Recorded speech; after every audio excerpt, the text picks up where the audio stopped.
Penguasa Kuil Surgawi, Bab 221. Setelah Zan pergi, Dongfang Qianqian berdiri di depan pintu aula dan melihat Zan pergi. Dia adalah wanita yang sangat bijaksana, dan dia tahu bahwa Zan tidak bisa tinggal bersamanya sekarang. Di medan perang di luar wilayah, Zan masih memiliki banyak saudara laki-laki yang menunggunya kembali.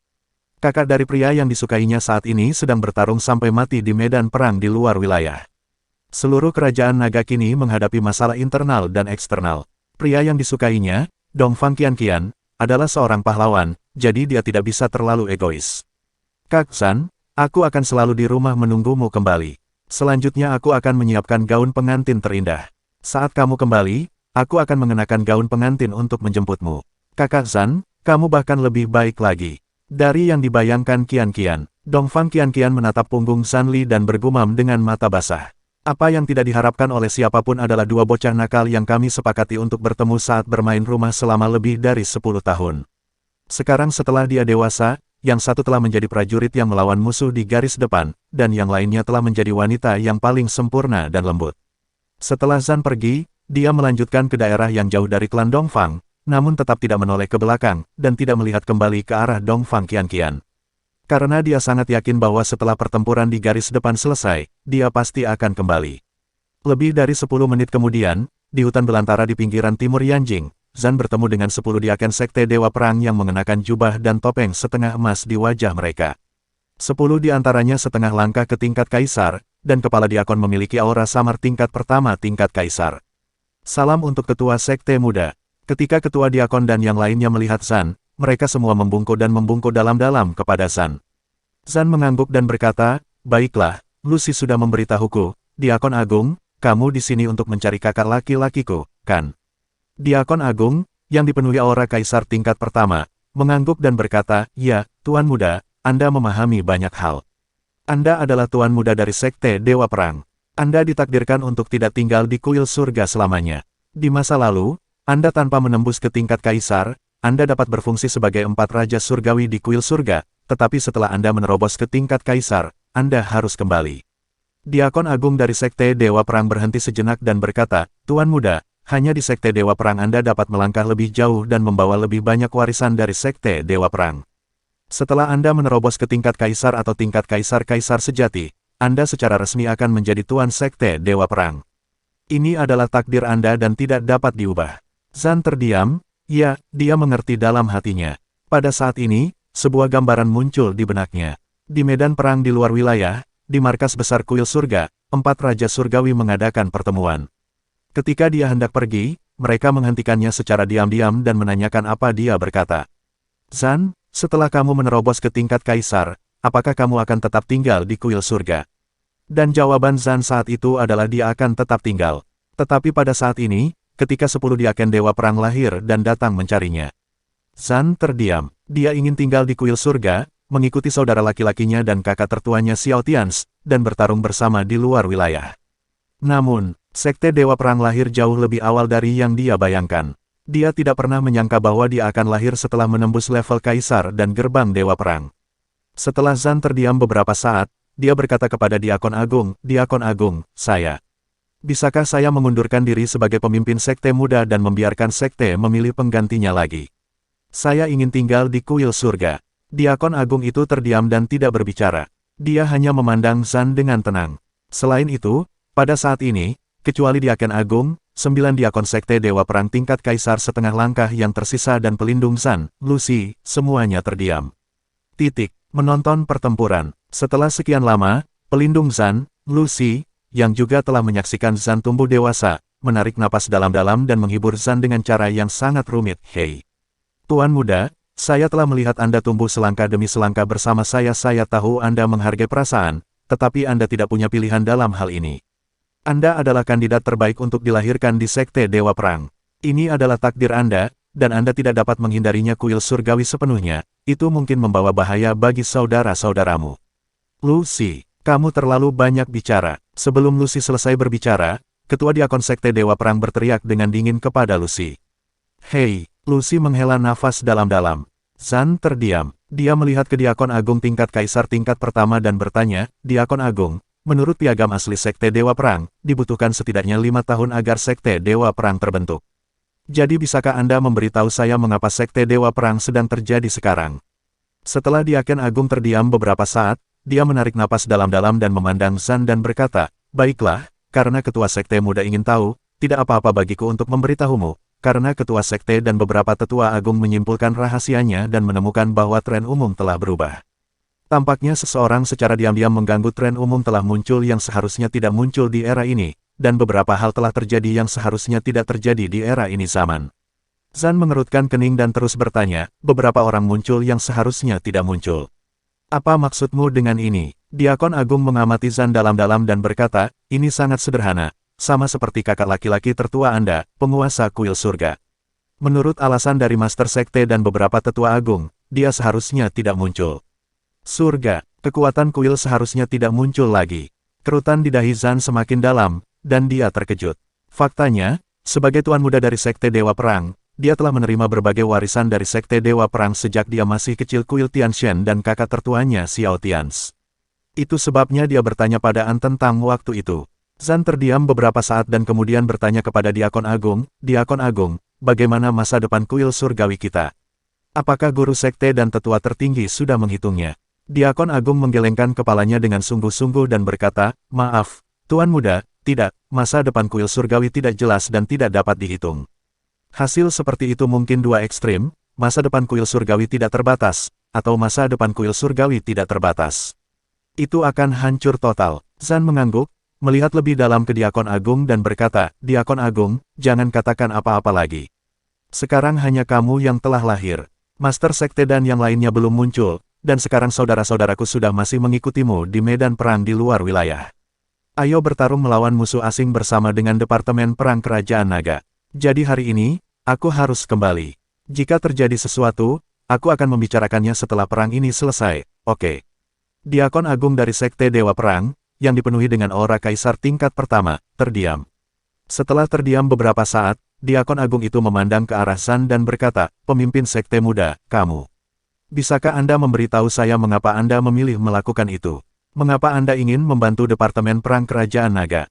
Jika Anda dapat memberi saya penjelasan yang dapat saya terima, maka saya akan melepaskan Anda bawa di depan kami, bahkan jika Anda sekarang. Kekuatan sebenarnya cukup untuk bersaing dengan Kaisar Puncak biasa, tetapi itu tidak dapat menahan. Zan mengangguk, dia setuju dengan kata-kata Diakon Agung Dewa Perang. Dan sekarang apalagi Diakon Agung yang berdiri di depannya dengan aura Kaisar tingkat pertama. Bahkan 9 Diaken tingkat Kaisar setengah langkah di belakang Diaken Agung tidak dapat menghentikannya sekarang. Zan terdiam beberapa saat lalu berkata, apakah ada alasan yang bisa kamu terima? Diakon Agung mengangguk dan berkata, yah, lumayan. Setelah Zan menarik napas dalam-dalam, dia berkata, baiklah, kalau begitu ikuti aku. Kata Zan dan berjalan pergi, menjauh dari anjing. Setengah jam kemudian, Zan memimpin sekelompok orang kuat dari Sekte Dewa Perang ke jalan-jalan kota berukuran sedang. Diakon Agung sedikit mengernyit dan bertanya kepada Zan, Tuan Muda, apa yang bisa dilihat di sini? Dia berkata dengan mata yang rumit, kamu akan melihatnya sebentar lagi. Tuan Muda, saat berikutnya, tepat ketika Diakon Agung Gerbang Dewa Perang ingin melanjutkan pertempuran, dia bertanya. Tiba-tiba, di jalan yang dipenuhi pejalan kaki di depannya, para pejalan kaki di jalan itu semua terdiam, otomatis berdiri di kedua sisi, memandang ke pintu masuk jalan di depan mereka dengan ekspresi sedih. Saat berikutnya, di bawah tatapan semua orang di jalan, tim yang terdiri dari lusinan tentara Departemen Perang Kerajaan Naga berjalan dari sana. Ya, puluhan tentara Kerajaan Naga. Hanya saja saat ini seragam para prajurit Kerajaan Naga tersebut semuanya compang-camping, tubuh serta wajah mereka berlumuran darah dan kotoran. Aura di tubuh mereka sangat lesu, dan ekspresi mereka sangat lelah. Ya, mereka telah bertarung sepanjang hari dan malam tanpa istirahat, namun kekacauan di domain belum mereda, jadi mereka masih bertarung. Di antara lusinan prajurit Kerajaan Naga, hanya pemimpinnya yang merupakan orang kuat Dewa Perang.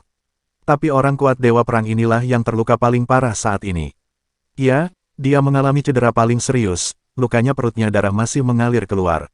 Dewa Perang ini telah mengalami puluhan pertempuran kemarin dan sudah kelelahan. Saat ini, dia bahkan tidak memiliki kekuatan untuk mengangkat kepalanya dan menyapa orang-orang di pinggir jalan. Dia hanya berjalan dengan kepala menunduk untuk menghemat lebih banyak kekuatan untuk pertempuran berikutnya. Pada saat ini, semua orang kuat dari Sekte Dewa Perang merasakan kelelahan yang mendalam dari tim prajurit Kerajaan Naga ini. Masuk akal jika para prajurit ini sudah lama beristirahat atau pingsan. Tapi ternyata tidak, mereka masih bersiap untuk pergi ke medan perang berikutnya.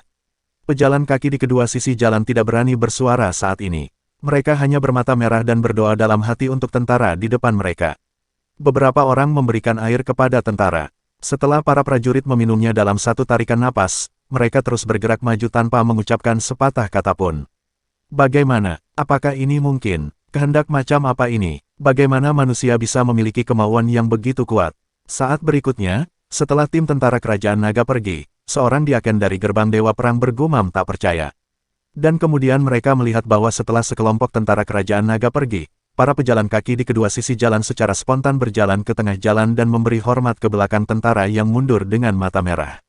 Dan banyak orang menitikkan air mata saat ini. Ayo, ayo, ayo, bisikan terdengar di jalanan, orang-orang biasa ini tidak mampu membantu para prajurit kerajaan naga dalam perang. Tapi mereka pasti akan mendukung mereka secara diam-diam di belakang mereka. Setengah jam kemudian, Zan membawa diaken dari Sekte Dewa Perang ke tempat lain. Itu adalah sekte kecil yang tersembunyi dengan 3 ahli tingkat Raja Surgawi. Dan sekarang di luar stasiun sekte, seorang komandan tingkat Raja dari Kerajaan Naga memimpin 7 atau 8 prajurit tingkat Dewa Perang dalam pertempuran berdarah dengan mereka. Jauh di tanah, lusinan tentara Kerajaan Naga sudah mati saat ini, semuanya dibunuh oleh 3 prajurit tingkat Raja Surgawi lawan. Pada saat ini, di pihak Departemen Perang Kerajaan Naga, mereka jelas dikalahkan. Namun mereka tetap tidak mundur sama sekali, dan masing-masing prajurit bahkan memiliki niat untuk mati. Zan melihat ke medan perang di kejauhan dan berkata kepada diakon Sekte Dewa Perang di sampingnya, sekte kecil ini menyebabkan kekacauan di kota terdekat kemarin sore dan membunuh seorang lelaki tua yang menentang mereka di jalan. Mereka menjarah beberapa orang. Di kota itu, Gudang dianggap jahat. Setelah Zan selesai berbicara, dia mengeluarkan pedang panjangnya dan menebas ahli tingkat Raja Surgawi dari 3 sekte. Ada ledakan keras, dan 3 orang kuat dari sekte tersebut langsung terbunuh di tempat. Siapa itu? Saat berikutnya, para prajurit Departemen Perang Kerajaan Naga yang menekan sekte kecil itu semua melihat ke arah Zan. Zan menarik napas dalam-dalam dan berkata dengan tatapan rumit, "Kuil wilayah luar, 4 Raja Surgawi, Zan." Saat berikutnya, sesuatu terjadi yang mengejutkan semua orang kuat di sekte Dewa Perang. Saya melihat sekelompok tentara kerajaan naga terdiam beberapa saat. Tiba-tiba semua orang menoleh ke arah Zan dan memberi hormat militer secara langsung kepada Zan. Tidak ada alasan lain, karena mereka semua tahu bahwa di garis depan, Kuil Tianshan adalah satu-satunya kekuatan yang membantu para prajurit Departemen Perang Kerajaan Naga dalam pertempuran. Ya, satu-satunya, sekelompok tentara kerajaan naga memberi hormat militer kepada Zan lalu berbalik dan pergi. Mereka bergegas ke tempat berikutnya yang membutuhkan bala bantuan. Dan ketika sekelompok tentara kerajaan naga pergi, Wan Tiansheng muncul di sini dengan 2 lingkaran hitam besar di bawah matanya dan aura kelelahan yang luar biasa di tubuhnya. Setelah Wan Tiansheng muncul, dia juga melihat Zan dan mengangguk ke arah Zan. Kemudian tanpa mengucapkan sepatah kata pun, dia menghemat kekuatannya, menghilang lagi, dan bergegas menuju kejauhan. Setelah Wan Tiansheng juga pergi, Zan melihat lusinan asap di kejauhan dan berkata kepada Diakon Agung, "Apakah itu cukup? Sekarang, bolehkah saya pergi ke medan perang di luar wilayah?" Diakon Agung dan 9 diakon kaisar setengah langkah dari sekte Dewa Perang terdiam. Saya sangat terkejut dengan pemandangan di depan saya. Orang-orang kuat saat ini di puncak kerajaan naga akan berusaha sekuat tenaga untuk melindungi orang-orang biasa. Zan bergerak dan pergi, dan diaken gerbang Dewa Perang tidak menghentikannya lagi. Bab 222. Dinasti ini tampaknya berbeda dari masa lalu. Departemen Perang Kerajaan Naga dan orang-orang dari dinasti ini sangat berbeda, sangat berbeda. Setelah Zan pergi, Diakon Agung melihat asap yang mengepul dari Kerajaan Naga di jarak. Setelah Zan mengucapkan selamat tinggal kepada semua orang di Sekte Dewa Perang, dia langsung pergi ke medan perang di luar wilayah. 10 diaken teratas dari Sekte Dewa Perang dan Lucy memilih untuk tinggal di Yanjing. Mereka telah menerima kabar bahwa pemenang akan segera ditentukan di medan perang di luar wilayah. Lucy pergi ke klan Dongfang untuk membantu Zan melindungi Dongfang Qianqian. Dalam hati Lucy, status Zan jauh lebih penting daripada status klan Dewa Perang. Dia telah menyaksikan Zan tumbuh sedikit demi sedikit sejak dia masih kecil, dan dia tumbuh seperti sekarang ini, dan dialah yang membawa Zan ke klan Dongfang lebih dari 10 tahun yang lalu. 10 diaken teratas dari Sekte Dewa Perang, 1 kaisar tingkat pertama dan 9 kaisar setengah langkah, semuanya tinggal di Yanjing, menunggu hasil bersejarah ini, dan Kongsuan yang sangat misterius yang muncul di Sekte Dongfang sebelumnya, juga memilih untuk tinggal di Yanjing. Dia juga merasa bahwa hasil dari perang ini akan segera berakhir, dan hasil dari perang ekstrateritorial ini sebagian besar akan menentukan nasib nasional kerajaan naga dan mengubah banyak hal. Ya, pertempuran di medan perang di luar wilayah telah berlangsung selama sehari semalam. 100.000 tentara kerajaan naga tewas dalam pertempuran tersebut dan 60.000 orang terbunuh. 4 tetua semuanya berdarah dan terluka parah, tetapi mereka masih tetap menghadapi beberapa puncak tingkat kaisar lawan di medan perang di luar wilayah. Dan karena pertempuran putus asa dari keempat tetua mereka, kini hanya tersisa 4 ahli tingkat kaisar dalam aliansi 8 kekuatan besar di luar wilayah tersebut. Di antaranya, ada 2 patung puncak tingkat kaisar dari Departemen Perang Besar Amerika, 1 dari Departemen Perang Lang Besar, dan 1 dari Departemen Perang Dava. Hanya saja perbedaan dari keempat tetua adalah 4 ahli tingkat kaisar yang tersisa dari aliansi 8 kekuatan besar di luar wilayah masih berada di puncaknya. Namun keempat tetua tersebut terluka parah, sehingga kini keempat tetua tersebut tidak ada lagi. Terpisah, tetapi bersatu dan melakukan perjalanan di medan perang di luar wilayah. Pada saat yang sama, di belahan dunia lain, di ruang konferensi tempur Departemen Perang Amerika, saat ini sedang duduk Komandan Jahat Departemen Perang Amerika, Quark, serta Komandan Departemen Perang Lang dan Departemen Perang Dava. Saat berikutnya, Quark menyipitkan mata melihat pemandangan yang datang dari medan perang di luar wilayah, dan berkata dengan suara dingin, 4 orang kuat kerajaan naga, Yan Xiaobei, Sun Qitian, Chen Bahuang, dan Lu Wuji, sudah berada di akhir dari busur panah mereka yang kuat. Departemen Perang Kerajaan Naga telah tiba. 6 dari 10 legiun ekstrateritorial utama di medan perang ekstrateritorial telah dikalahkan, dan 4 sisanya juga menderita kerugian besar sudah hilang. Komandan Departemen Perang Lang Besar, seorang pria dengan hidung bengkok dan mata biru yang mengenakan pakaian kerajaan kuno, berkata, "Ya, secara umum sudah diselesaikan, tetapi aliansi 8 kekuatan besar kami juga menderita kerugian besar. Setelah pertempuran ini, kami satu-satunya yang tersisa. Ada 3 perusahaan, dan 5 perusahaan sisanya semuanya telah mundur." Seorang pria parubaya yang sangat tampan dari Departemen Perang Dava berkata sambil tersenyum, "Baiklah, selanjutnya, 3 departemen perang kita akan menggunakan kekuatan guntur untuk memusnahkan semua legiun Departemen Perang Kerajaan Naga di medan perang di luar wilayah. Dengan cara ini, hanya dengan begitu kita dapat memperoleh manfaat maksimal. Tak satu pun dari Sun Qitian, Yan Xiaobei, Chen Bahuang dan Lu Wuji dapat kembali hidup-hidup. Mereka harus mati di medan perang di luar wilayah." Quark mengangguk dan berkata sambil mencibir, "Yah, benar. Dalam pertempuran ini, jika 4 orang tua dari kerajaan naga dibiarkan hidup kembali, bahkan jika hanya 1 dari mereka yang kembali, kita tidak akan bisa mengklaim kemenangan. Bagaimanapun, kami telah kehilangan terlalu banyak. Dalam hal ini, kami bertiga akan mengirim 6 kaisar puncak lagi untuk membunuh keempat orang tua. Kami juga akan mengirim 6-10 ribu pasukan lagi untuk memusnahkan anggota yang tersisa Departemen Perang Kerajaan Naga dan biarkan mereka pergi ke medan perang di luar wilayah."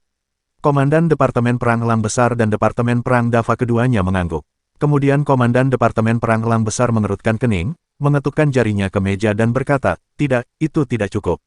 Apakah kamu melupakan sesuatu? Hah, bagaimana menurutmu?" Komandan Departemen Perang Dava mengerutkan kening dan memandang Komandan Departemen Perang Lang Besar dengan bingung. Komandan Departemen Perang Lang Besar berkata perlahan dan sungguh-sungguh, "Kuil surga. Jangan lupa, dalam pertempuran ini, kuil surga telah menyebabkan banyak kekacauan bagi kita, dan jika kita tidak dapat membendungnya kuil surga kali ini, sedangkan untuk kuil, akan sulit untuk membunuh 4 orang tua dari kerajaan naga." Komandan Departemen Perang Dava mengerutkan kening dan berkata, "Ya, itu masuk akal, Tetapi kuil Tianshan bukan milik Departemen Perang Kerajaan Naga, dan mereka belum pernah berpartisipasi dalam perang sebelumnya, jadi kami tidak punya alasan untuk mengambil tindakan terhadap mereka. Dan jangan lupa, masih ada beberapa penjaga peraturan di medan perang luar. Jika kita mengambil tindakan terhadap kuil surga selama perang nasional dengan Kerajaan Naga, peraturan tidak akan mengizinkannya." Haha, Quark mencibir saat berikutnya. Setelah tertawa beberapa saat, dia berkata dengan mata dingin, "Haha. Kalian berdua, kalian terlalu khawatir. Dibandingkan dengan memusnahkan Departemen Perang Kerajaan Naga di medan perang di luar wilayah dan melemahkan takdir nasional Kerajaan Naga. Kuil surgawi bukan apa-apa. Apa aturan medan perang asing?" Nada suara Quark sangat dingin.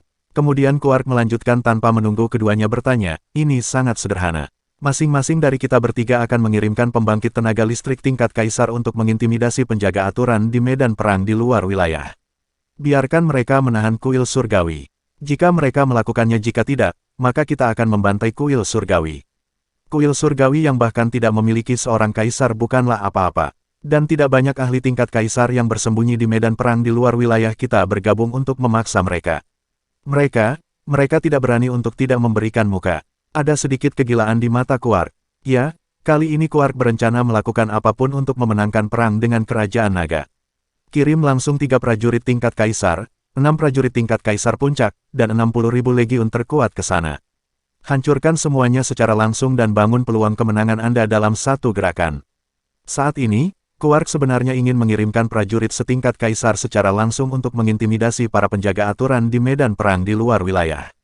Komandan Departemen Perang Elang dan Departemen Perang Dava juga gemetar hatinya. Ini merupakan pelanggaran aturan, namun jika Anda memang ingin mengatakannya, itu tidak ilegal. Kemudian Panglima tertinggi dari 2 Departemen Perang, setelah berpikir sejenak, mengangguk dan berkata serempak, ya. 2 jam kemudian, 2 Kaisar Puncak, 10 Raja Puncak, Lusinan Dewa Perang, dan 2 dari 10.000 orang legiun paling elit dari 2 Departemen Perang Amerika muncul dari Departemen Perang Amerika. Setelah pertemuan selesai, mereka menuju medan perang di luar wilayah. Pada saat yang sama, di pelabuhan di luar Departemen Perang Elang Besar, terdapat juga 2 Kaisar Puncak, 10 Raja Puncak, puluhan Dewa Perang, dan 20.000 legiun paling elit, berkumpul di kapal raksasa, dan menuju medan perang. Di luar wilayah, kemudian datanglah Departemen Perang Dava. 2 Kaisar Puncak yang sama, 10 Raja teratas, puluhan Dewa Perang, dan 2 legiun elit berkumpul dan menuju medan perang di luar wilayah. Boom! Pada hari ini, berita bahwa Departemen Perang Amerika, Departemen Perang Elang, dan Departemen Perang Dava sekali lagi mengirimkan pasukan ke medan perang di luar wilayah tersebut mengejutkan banyak orang dalam sekejap. Tidak ada yang menyangka bahwa setelah 8 aliansi kekuatan besar mengirimkan begitu banyak orang dan legiun kuat ke medan perang di luar wilayah. Mereka justru terus menambah pasukannya. Dan kali ini bukan lagi sekadar legiun biasa, masing-masing dari 3 Departemen Perang Luar Negeri utama mengirimkan pembangkit tenaga listrik tingkat kaisar sejati untuk menekan formasi. Sudah jelas bahwa semua kekuatan kerajaan naga di medan perang di luar wilayah akan dimusnahkan. Dan Anda harus tahu bahwa tidak peduli Departemen Perang pihak mana di dunia, kekuatan yang ditempatkan di medan perang di luar wilayah semuanya adalah legiun teratas dan ahli terkuat di wilayah tersebut, dan tentu saja kerajaan naga juga sama. Jadi jika kali ini, semua pasukan Departemen Perang Kerajaan Naga di medan perang ekstrateritorial dimusnahkan, nasib nasional seluruh kerajaan naga akan turun sebanyak setengahnya, dan medan perang di luar wilayah akan dikalahkan. Pada saat itu, aliansi 8 kekuatan besar akan sekali lagi mengancam depan pintu kerajaan naga, dan pasukan darat bisa pindah kapan saja. Pada saat itu, mustahil bagi kerajaan naga untuk terus berkembang. Oleh karena itu, bagi kerajaan naga, situasi yang sudah kritis di medan perang ekstrateritorial tiba-tiba berubah menjadi lebih buruk lagi. Dan legiun dari 3 Departemen Perang Ekstrateritorial dapat menyeberangi lautan dan melintasi medan perang ekstrateritorial paling lama dalam 2 hari, dan melakukan kontak langsung dengan Departemen Perang Kerajaan Naga. Saat itulah pertempuran menentukan yang sebenarnya dimulai. Dan tidak ada lagi ketegangan dalam pertempuran yang menentukan. 2 hari kemudian, ketika legiun dari 3 Departemen Perang di luar wilayah berbaris menuju medan perang di luar wilayah, itulah saatnya Departemen Perang Kerajaan Naga akan dihancurkan. Tidak ada yang bisa keluar dari medan perang itu hidup-hidup dan kembali ke domain. Pada saat yang sama, saat itu sudah larut malam di sisi lain medan perang di luar wilayah. Di bawah malam hitam yang tak terbatas, ada lembah tersembunyi jauh di dalam medan perang di luar wilayah. 4 lelaki tua kerajaan naga, Yan Xiaobei, Sun Qitian, Chen Bahuang, dan Lu Wuji, yang semuanya terluka parah, dengan baju rusak dan pedang tertekuk, meringkuk di sana. Di depan mereka ada beberapa panci berisi air dingin dan beberapa roti kukus keras. Demi bersembunyi, mereka berempat bahkan tidak berani membuat api. Jadi di malam yang dingin di medan perang asing yang sedingin es ini, semua luka di tubuh mereka membeku, membentuk radang dingin. Pada saat ini, keempat lelaki tua itu memandangi air es dan roti kukus dingin di depan mereka dan terdiam. Mereka juga menerima kabar bahwa 3 Departemen Perang di luar wilayah sekali lagi menambah pasukannya. Dan setelah mereka mendapat berita itu 1 jam yang lalu, keempat tetua tidak pernah berbicara lagi. Setelah waktu yang sangat lama, Yan Xiaobei berkata dengan suara serak, makanlah sedikit, bahkan jika pihak lain datang, paling cepat lusa, haha. Dan mungkin kita berempat, orang tua, menang aku tidak bisa bertahan sampai saat itu. Di bawah malam yang dingin, di tengah angin dingin, Komandan tua Yan Xiaobei sedang duduk di medan perang di luar wilayah.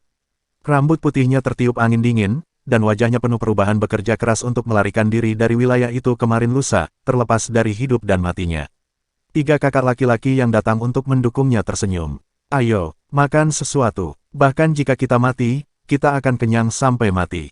Tapi, aku menyesal karena aku tidak meminum anggur enak yang dibawakan anak itu untukku sebelumnya.